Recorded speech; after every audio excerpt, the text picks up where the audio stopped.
Irmãos, bom dia! Que a graça e a paz do nosso Senhor Jesus Cristo esteja em cada coração, no nosso coração, nessa manhã de sábado. E eu tenho certeza de que hoje, nesse término do nosso tema, o nosso Deus vai fechar com chave de ouro, falando conosco aos nossos corações. E eu tenho certeza que o Espírito Santo já está aí junto com você, junto conosco, para trazer essa iluminação, essa luz à nossa mente sobre a necessidade de entendermos quem é a esperança da glória.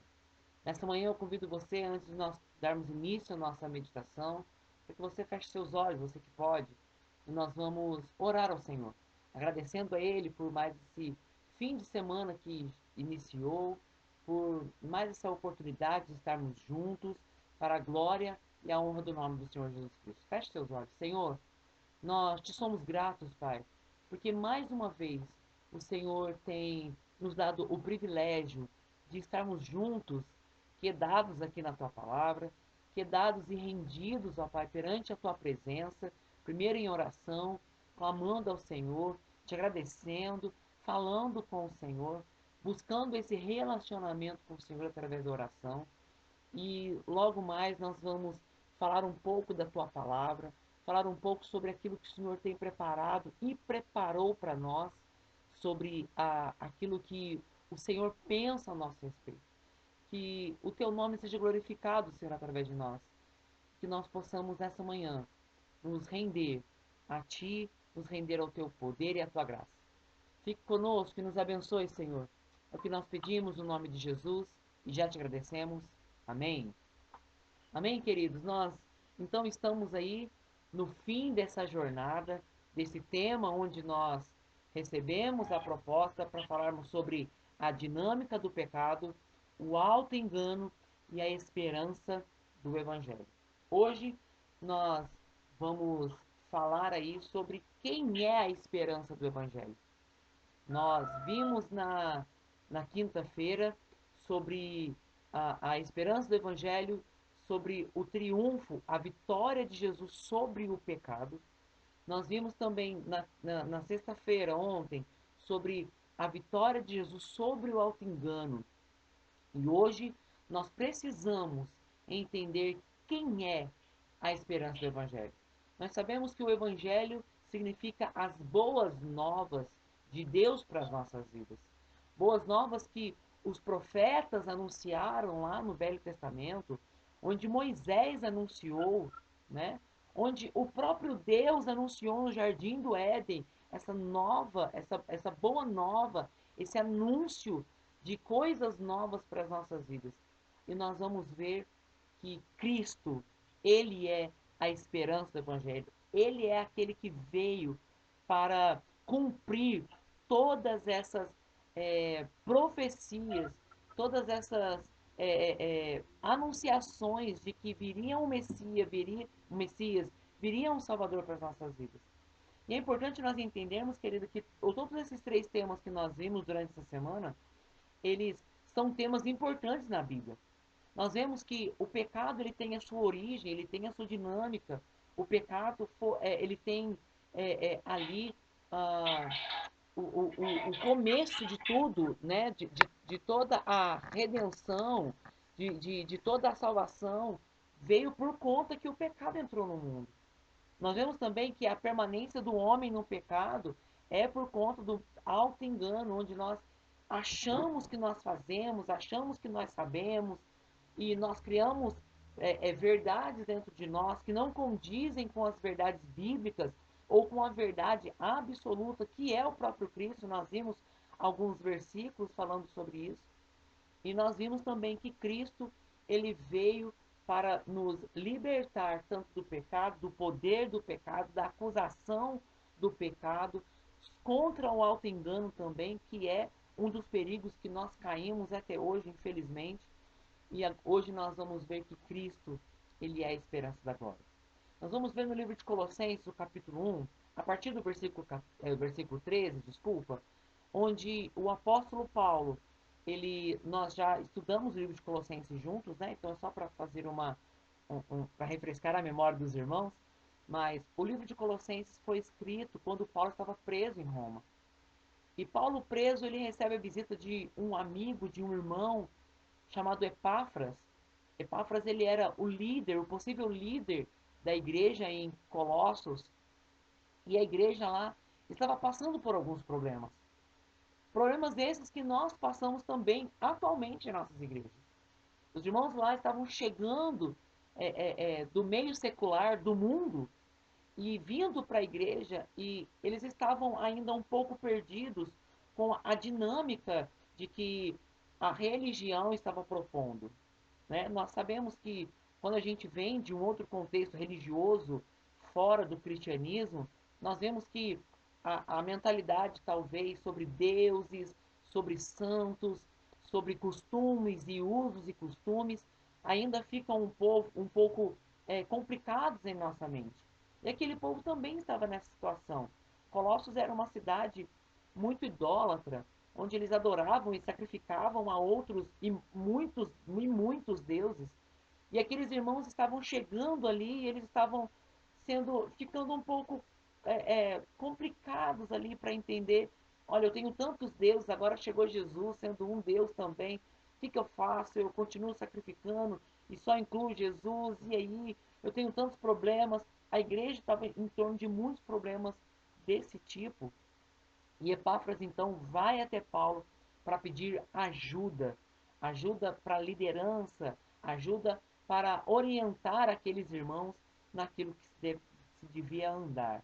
Então o apóstolo Paulo começa a escrever essa carta de uma maneira muito incrível. Nós vemos que na primeira parte da carta, o apóstolo Paulo ele faz duas orações.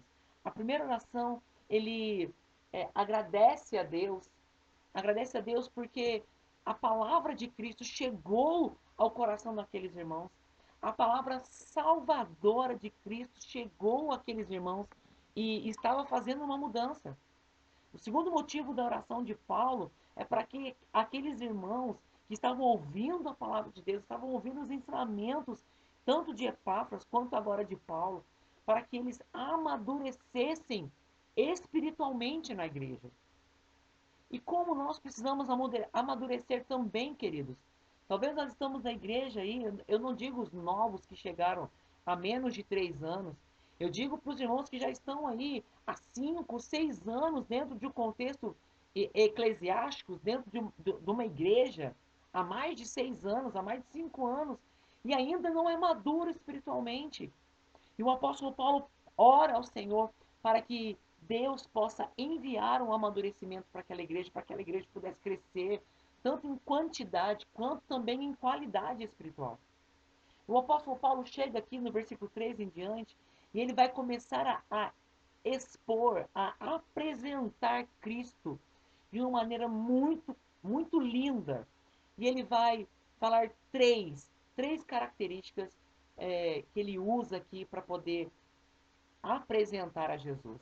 Então, nós vamos analisar essas três expressões em que o apóstolo Paulo apresenta Jesus sendo a esperança do evangelho para as nossas vidas. E todo esse contexto que nós falamos. Então, o primeiro lugar onde Paulo vai apresentar Cristo como a esperança da glória é que Cristo é a imagem do Deus invisível. Você que pode, acompanha comigo no livro de Colossenses, capítulo 1, nós vamos ver aí do capítulo 13 ao 17, onde o apóstolo Paulo vai falar o seguinte: Ele nos libertou do império das trevas e nos transportou para o reino do Filho do seu amor. Está falando sobre Deus. Agora ele vai falar, no qual temos a redenção e a remissão dos pecados. Agora ele está falando de Cristo. Versículo 15. Este é a imagem do Deus invisível, o primogênito de toda a criação. Agora o apóstolo Paulo está falando claramente sobre quem é Cristo, pois nele foram criadas todas as coisas nos céus e sobre a terra, as visíveis e as invisíveis, sejam tronos, sejam soberanias, quer principados, quer potestades. Tudo foi criado por meio dele e para ele. Ele é antes de todas as coisas. Nele tudo subsiste. Irmãos, que palavra poderosa. Eu poderia encerrar essa meditação hoje só terminando de ler essa passagem e a gente poderia viver alimentado durante todo esse dia. Queridos, o apóstolo Paulo ele está sendo usado pelo Espírito Santo. Nós já tivemos a oportunidade de falar qual é o ministério do Espírito Santo, que é um ministério de holofote, né? Onde ele não se auto-mostra, mas ele aponta para Jesus como redentor, como remissor o redentor e o remissor de pecado. E o apóstolo Paulo, um homem cheio do Espírito Santo, ele está fazendo a mesma coisa. Ele está apontando para Jesus, olha, aquilo que estava obscuro, aquilo onde outrora nós andávamos em trevas, que agora Deus nos transportou para este reino do Filho do seu amor. Deus agora está nos apresentando Jesus, porque Ele é a imagem do Deus invisível.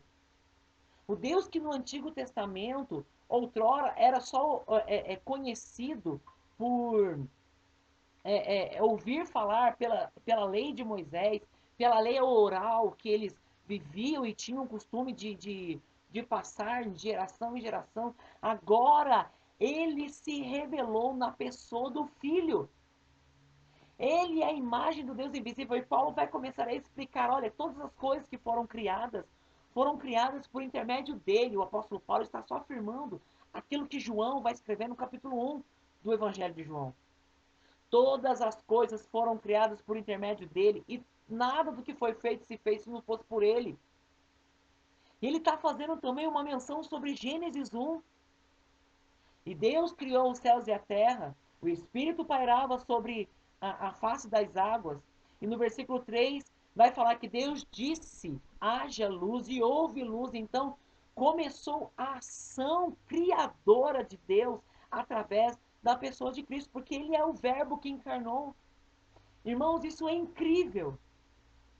O apóstolo Paulo está falando, olha, o Deus que era invisível, ou o Deus que que vocês não conheciam porque vocês andavam na escuridão, agora está sendo apresentado para vocês mediante essa imagem do Deus invisível que é o seu Filho Jesus. Jesus, ele é, como o apóstolo Paulo vai falar aqui, ó, nós temos a redenção e a remissão dos pecados. Hoje nós não vivemos mais sobre a condenação do pecado, mas se vivemos em Cristo, nós obtemos redenção e remissão do pecado. Queridos, isso é incrível. Isso é maravilhoso para as nossas vidas, para o nosso contexto. Nós éramos, mas hoje nós conseguimos ver o Senhor nosso Deus através de Jesus, através da palavra de Cristo, através das ações de Cristo, nós conseguimos ver Deus. Agora eu quero questionar você, perguntar para você, e que você responda no seu coração. Você tem apresentado Deus para as pessoas, esse Deus soberano que criou todas as coisas, você tem apresentado Deus para as pessoas que estão ao seu redor? Nós voltamos agora para o anunciar do Evangelho. Não só para a revelação própria do Evangelho para nossas vidas, mas nós estamos apresentando esse Evangelho para as pessoas. Nós estamos apresentando Cristo para as pessoas que necessitam, que estão ao nosso redor. Queridos, é necessário nós mostrarmos quem é a imagem do Deus invisível, talvez invisível aí para aqueles que estão cegos espiritualmente ainda, que precisam da iluminação do Espírito para enxergarem quem Cristo é, para serem salvos. Isso nos leva, queridos, para a segunda apresentação que o apóstolo Paulo faz, tanto para os irmãos colossenses e quanto para nós hoje. O apóstolo Paulo está apresentando Cristo agora, em segundo lugar, como o cabeça da igreja. Nós vamos ver isso a partir do versículo 18 ao 20, onde o apóstolo Paulo vai dizer o seguinte: ele é a cabeça do corpo da igreja. Ele é o princípio, o primogênito entre os mortos, para em todas as coisas ter a primazia. Porque aprouve Deus que nele residisse toda a plenitude, e que, havendo feito a paz pelo sangue da sua cruz por meio dele, reconciliasse consigo mesmo todas as coisas, quer sobre a terra, quer sobre os céus.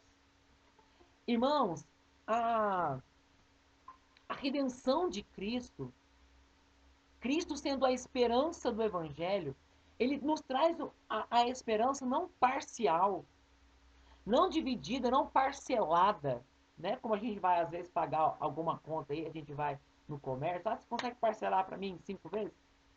Jesus não é assim. Jesus, quando ele veio se mostrar como a esperança para o perdido, para aqueles que estavam longe, Jesus se mostra como a esperança completa.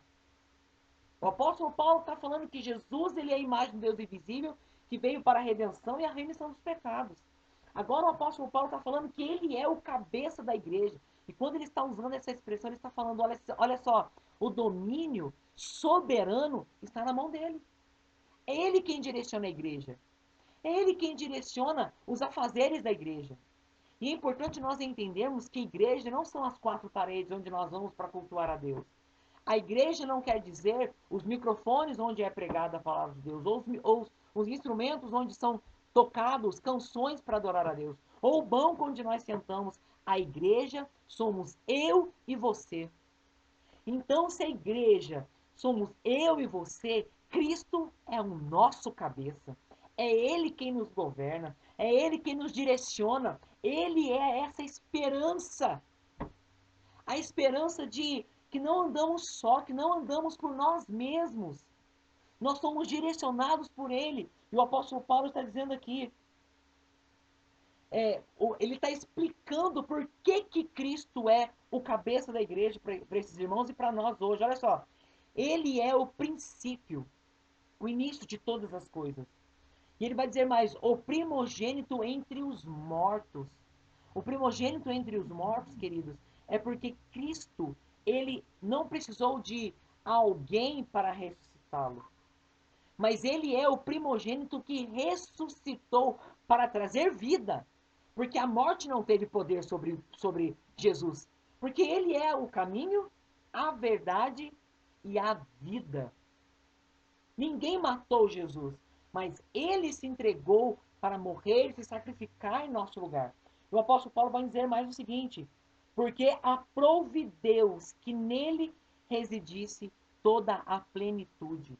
Deus quis que em Jesus a plenitude é aquilo que nos liga até Deus. É isso que significa plenitude. É aquilo que faz contato, faz um link entre nós que somos pecadores a Deus.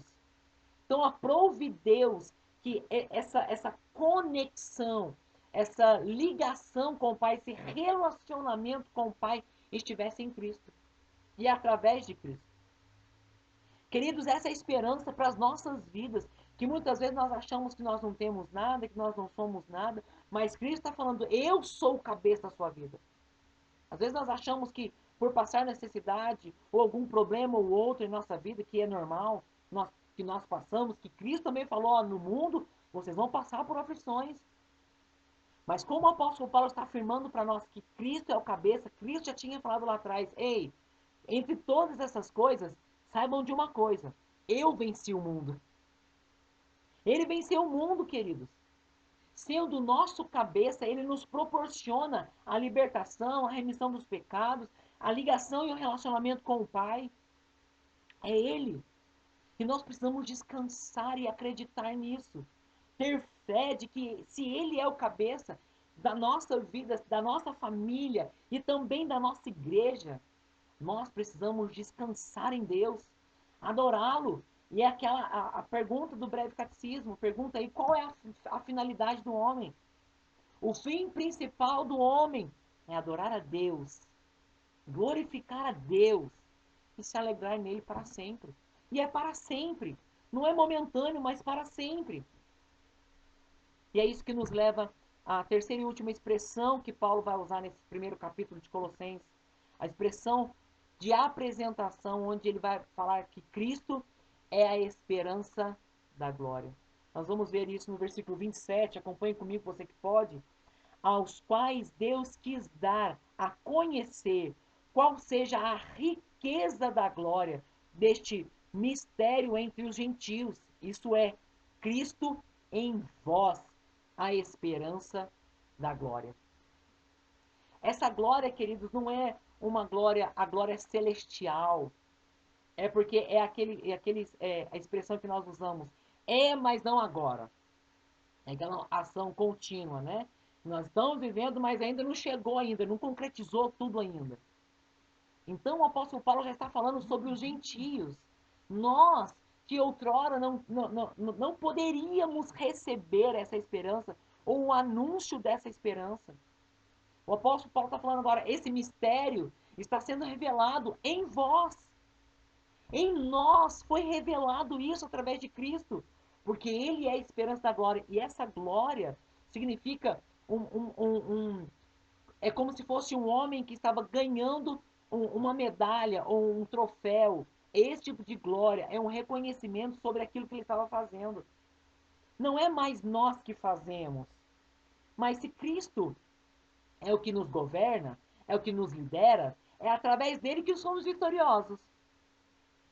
É somente através dele que nós temos a remissão dos pecados. Não porque eu faço alguma coisa, mas porque Deus habita dentro de nós através do Espírito Santo e nos governa através de Cristo, que é o nosso cabeça. E agora Cristo se tornou e sempre foi a esperança dessa glória. A esperança da conquista, da vitória sobre todas essas coisas que nós falamos. Irmãos, como é importante nós, como está sendo importante para nós é, entendermos Cristo como sendo a esperança do Evangelho. Porque o Evangelho é as boas novas. Aquilo que nós tínhamos como prioridade em nossas vidas já não é mais, porque Cristo é as boas novas. Ele é essa esperança para quem já não tinha mais para onde viver, para onde andar, pra, o que acreditar. Jesus vem dizer para nós: eu sou o caminho. Saia desse caminho onde você estava, venha para mim, porque eu sou o caminho. Eu sou a verdade. Saia deste auto-engano. Saia do engano das mentiras de Satanás sobre a sua vida e ande comigo, porque eu sou a verdade e eu também sou a vida. Aonde você tinha morte, aonde havia morte no seu coração, nos seus planos, nos seus projetos, agora você vai ter vida e vida com abundância, porque eu sou também a vida. Ele é a esperança do Evangelho para as nossas vidas. Queridos, nessa manhã, que nós possamos ter essas palavras gravadas no nosso coração. E esse final de semana, esse último dia da semana, porque amanhã já é o começo de uma outra semana, que nessa semana nós possamos ter entendido qual é o objetivo da nossa jornada na terra. É glorificar ao Senhor Jesus e tê-lo como uma esperança, uma chama que arde no nosso coração. Eu convido você a fechar os seus olhos, nós vamos terminar essa semana, terminar essa nossa devocional, entregando a nossa vida, entregando o nosso ser nas mãos do Criador. Feche seus olhos, você que pode, nós vamos orar ao Senhor nessa manhã. Pai, nós te damos graças, Senhor, por essa manhã. Graças porque o Senhor nos concedeu o privilégio, através do Teu Espírito Santo, para termos o entendimento claro. O entendimento, Senhor, onde muitas vezes estava escuro, mas agora temos a iluminação do Teu Espírito para entendermos aquilo que o Senhor tem para as nossas vidas. E nós só conseguimos entender a Tua palavra através da ação do Espírito sobre nós. Obrigado porque o Senhor tem colocado o teu Espírito para habitar em nossas vidas, para que possamos entender a tua palavra, para que possamos não só entender, mas colocar em prática também aquilo que o Senhor tem para as nossas vidas. Obrigado, Senhor, porque o Senhor enviou Jesus Cristo para andar nessa terra conosco, para habitar entre nós, para se entregar à morte, para se sacrificar por nós, para nos libertar do poder do pecado e para que ao terceiro dia ele ressuscitasse e nos ressuscitasse também com ele, nos dando vida e vida em abundância. Obrigado, Senhor, porque mesmo nós passamos por tanta dificuldade, passando por problemas, passando por aflições nesse mundo, como o Senhor Jesus falou que nós passaríamos por aflições, o Senhor nos deu uma esperança, a esperança do Evangelho, onde Cristo fala: eu venci o mundo. Eu sou a imagem do Deus invisível, eu vim revelar o Pai para vocês. Eu sou o cabeça da igreja. Sou eu quem governo, sou eu quem lidero a igreja. Sou eu que lidero aqueles que fazem parte e que fazem a igreja ser igreja. E sou eu que sou a esperança da glória para cada um de vocês. Obrigado, Jesus. Obrigado porque o Senhor está presente conosco. Obrigado porque o Senhor se revelou a nós através da tua palavra e nos deu agora o entendimento através do Espírito. Fique conosco nesse dia e nos abençoe. É o que nós pedimos e no nome de Jesus Cristo nós agradecemos. Amém. Amém, irmãos? Que Deus possa nos abençoar nesse dia, nessa manhã, e que você tenha um ótimo dia na presença do Senhor, sabendo que Cristo, Ele é a esperança do Evangelho para as nossas vidas, a esperança das boas novas para as nossas vidas. Que Deus te abençoe, querido, e que amanhã nós possamos nos encontrar novamente, neste mesmo horário, no horário original, né? Para glorificarmos o nome do Senhor Jesus Cristo. Que Deus te abençoe. Até logo, queridos. Graça e paz a todos vocês.